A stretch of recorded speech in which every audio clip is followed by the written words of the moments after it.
I told you that there was a game that you always wanted but could never play? If you're like me and have played every single Call of Duty that's ever been released, there's a chance that you've heard of this game. To some of you, this poster may look fake, but I promise you, it's the furthest thing from a fan concept. That was Call of Duty Online, a game that every COD fan and their mother had been begging Activision to release for years. And at their darkest time, they finally did. But with a huge catch that would make the COD community erupt in anger. In this video, I'm going to take you through the entire history of this mysterious game, why it ever released in the first place, and most importantly, why this game ultimately failed due to the major mistakes that Activision would make. Let's dive in. With that, we enter the first part of this video. You see, to understand why Activision decided to release this game in the first place, we need to take a look at what was going on not only in the Call of Duty scene in the early 2010s, but what the world of video games was like that year as well. So that brings us to late 2012 when Call of Duty officially released one of the greatest games of all time, Black Ops 2. Right from the start, people could tell that this game was going to take over the world of gaming as we knew it. With iconic maps like Nuketown and Cargo and Hijacked, BO2 took the world by storm, and there would literally not be a better time for Activision to keep the hype going than right now. Now, with some insane announcements coming in 2013, like the release of the PS4, Activision was gearing up to make a move that would change everything. So in January, they would open an alpha and closed beta for Call of Duty Online. COD Online was the game that everyone around the world had been begging for. A game that would host online servers and zombies with maps from every COD game to date. And this brand new idea that this game would constantly be updated as new maps and weapons released. Remind you, Fortnite didn't exist yet. The only catch for this COD Online game is that it would be exclusive to China. This meant that nobody in the United States, Europe, South America, or even most of Asia could even touch this game. To make matters even worse, it was free to play, which was something that pretty much every Call of Duty fan had been asking for Activision to do for years. If you could envision the perfect Call of Duty game, this was it. Every iconic map, weapons, skin, and zombies all jam-packed into a free-to-play game. Again, reminder, this game was the Fortnite before Fortnite, and it proved how innovative Activision could be when they partnered with the right company on a game. So with all the hype building over the rest of 2013 and 2014, and with the newest gen Xbox and PlayStation consoles now fully rolled out, it was only a matter of time until Activision released this game in full. Since COD, of course, had been kind of heading into a dark direction with the release of Ghost and then entering into the jetpack era with Advanced Warfare, everyone fully expected COD Online to roll out across the world to kind of be that game that would save Call of Duty and bring it back to the same glory and hype as BO2. As everyone started to understand what the game would be like, the hype would intensify as it got closer to 2015. After a very successful beta event, the fans were eager to see how Activision had been cooking for the release of COD Online.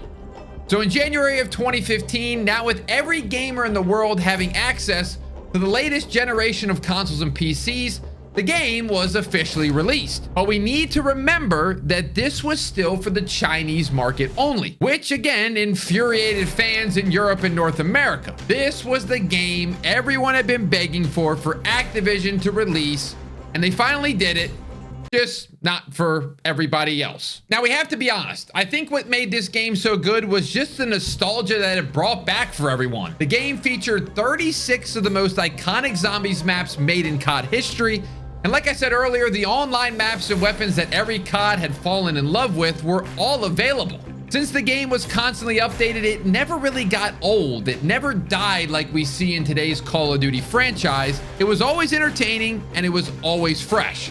Now, there was a little bit of a negative with the supply drop system coming back, but this was just the era we were in. I will say the positive of this, I guess, was the content that you could watch back in the day. I mean, I remember watching T Martin and all these people open up supply drops for hours on end, and actually it was kind of fun. Now, Should they have made a better system in Call of Duty and Call of Duty Online where it was earnable to be played while you played? Absolutely, but they never really did. Now, another really interesting feature it had was the ability to straight up purchase guns if you wanted to on the spot. So I guess instead of spending a lot of money on those supply drops, you could simply purchase the weapon of choice. Now, again, I like to be able to earn it instead of buy it, but I guess if we're going back to the old style, I guess buying them individually wasn't as bad as just spending a bunch of money on supply drops. But honestly, I don't know which one was better or worse. Now, what really made this game insane was how many content creators took whatever means necessary to play the game itself. For example, if you go on YouTube, you can see countless amounts of videos of massive creators using VPNs and playing on 300 ping just to get a few hours on the game. Now, a really good analogy, like I said earlier, to describe this game would have to be Fortnite. It was something that everyone could get behind. It was constantly updated, and it really only featured online game modes. And like I said, the game seemed like a perfect way for Activision to get into that Chinese market, but they didn't realize that they had a market waiting for them in the US. Another reminder is the best part of this game was that it was free to play for everyone who downloaded it, meaning that there was pretty much no excuse not to have the game. And that is very different from what we see today, where basically you have to pay $70 every year to get the new game just for it to be dead in like 2 months. So when Activision finally listened, making a constantly updated COD that's free to play and an online game featuring the best of the best, obviously they would want the game to be available everywhere, right? In basically every other situation, in every other company, every other game, they would want the best product to be available throughout the world to maximize the profit. It just makes sense from a business standpoint. But remember, we're talking about Activision here, and their decision making during 2015 to 2018 was definitely questionable.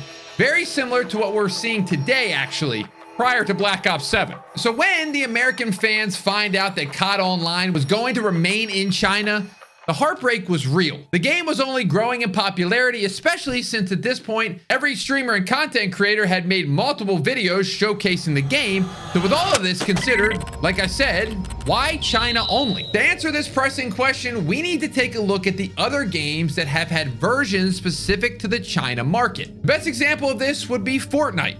If you didn't already know, Fortnite had a really weird version of the game that was only available in China. The game didn't really feature anything. The Chinese government heavily censored the game. You could only play for certain hours of the day, and the cosmetics were completely different. By now, I think you get the idea that this was not the normal Fortnite that took over the world in 2018. The point that I'm trying to make here is that it's pretty typical that the Chinese market receives a very different product due to the restrictions set in place. What is not normal is a company giving the most restricted market in all of gaming its best product of all time. I think where Activision's head was at making this choice was simply building up the hype they so desperately needed. They wanted the fans to hope, to ask, and to manifest a day where COD Online would be available around the world. All the boys would get back online for Nuketown and all would be good in the world again. It was 50% an experiment to see how the Chinese market would like Call of Duty, and a 50% marketing scheme to make the fans get back into the game that was honestly dying at the time. Remember, everyone wants what they can't have. That's just human nature. Unfortunately for all of us loyal COD enthusiasts, Activision never even made a plan to give us what we desperately wanted. Seeing all this go down, a lot of the concepts for a game that was even better to COD Online decided to pop up,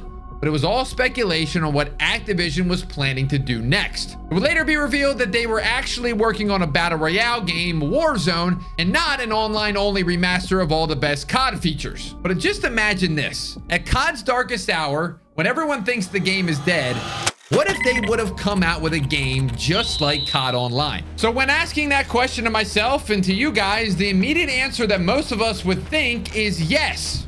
Obviously, a game like COD Online would revive the franchise, right? Nuketown, firing range, all the iconic zombies map come back and it's super nostalgic. And again, all the boys are back online. and it would feel like the world turned back the clock to simpler times. However, we need to remember that COD Online was released at the darkest hour. It was right after Infinite Warfare, World War II, and BO4 that COD Online started to really gain traction amongst the fans. And if you know anything about that time period, it was bad. It was really bad. And let's just leave it at that. So if we're looking at what the COD scene is like today, dead, uninteresting, and feeling a little bit of distrust towards the developers, could a second coming of COD Online actually do anything in this environment? I know it sounds crazy, but maybe the answer is no. I've always been a guy who tries to remain optimistic about COD. I'm always posting on Twitter how this could be the year that Activision redeems themselves. If COD Online was released to the world, I think it might have a 4 to 5 month run, so most definitely longer than a normal COD game, but it would eventually die. This is because the market they would be targeting played the game over 10 years ago. They built lives, had children, and probably wouldn't be on the game too much. We can see this example proved to be true with Fortnite when they brought back the OG seasons. The market was no longer interested, and therefore the expectations were not met. To go along with this, COD Online would be shut down in 2021 due to the declining interest in the game and its inability to stay consistent with the normal COD franchise games. Activision would have to put a ton of time and effort into updating this game, keeping the maps fresh and giving players an incentive to continue playing. Time and effort Activision clearly does not possess. Every single year, they have to focus on making the actual game good enough so people purchase it and maybe play for a few months to get the camos. With that being said, Activision simply would not have the logistics to make this happen, which is a sad reality. COD Online had the potential to be exactly what Activision needed to reach the top again. Unfortunately for all of us, they completely missed the timing on the game, and for whatever reason, never released it to their biggest and most supportive market. The rise and downfall of COD Online was certainly an interesting one and a depressing one as it sounds, and I think it's time we as the community put an idea like this behind us. Now, I would have absolutely no issues with Call of Duty releasing a Halo Master Chief Collection for COD 4 through Black Ops 2, and sometimes I think it would sell like hotcakes and it would be the greatest thing of all time, but I don't know. I don't think Activision has the interest in doing something like this. And maybe not enough players would be committed enough to support it. But what do you guys think? Do you think I'm way off the mark? Or do you think if Call of Duty brought back the Golden Age Remastered, Call of Duty would actually be back? Let me know in the comments. And also, did you actually ever play COD Online? Have you never heard of COD Online? And also, did you ever VPN over there to get that? I actually never played it. I wish I would have, but you can't now. So anyway, I hope you enjoyed this video of exploring COD Online, and also make sure you subscribe, leave a like if you enjoyed, and we'll see you in the next one.